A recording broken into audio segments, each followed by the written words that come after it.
इतिहास के झरोखे से अगर देखें तो 24 सितंबर ऐसी तारीख है जिसने इस देश के बहुजनों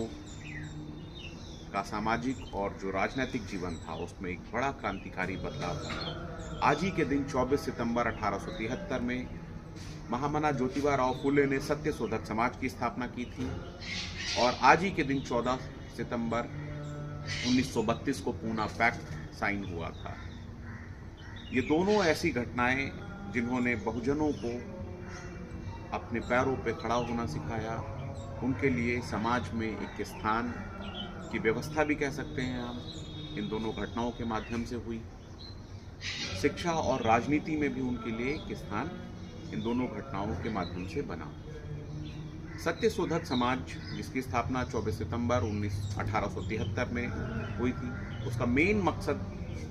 था जो अंधविश्वास था,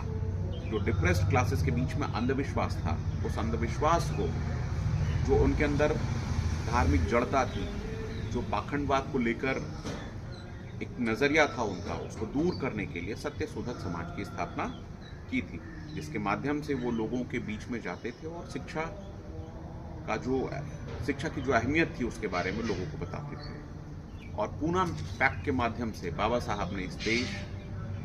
के वंचितों को अधिकार दिया, डुअल कॉन्स्टिट्यूएंसी का। तो इतिहास की दो ऐसी घटनाएं जिन्होंने इस देश के वंचितों को, डिप्रेस्ड क्लासेस को आवाज़ दी और कहीं ना कहीं इन दोनों घटनाओं की वजह से उन्हें समाज में सम्मानजनक रूप से जीने का अवसर मिला।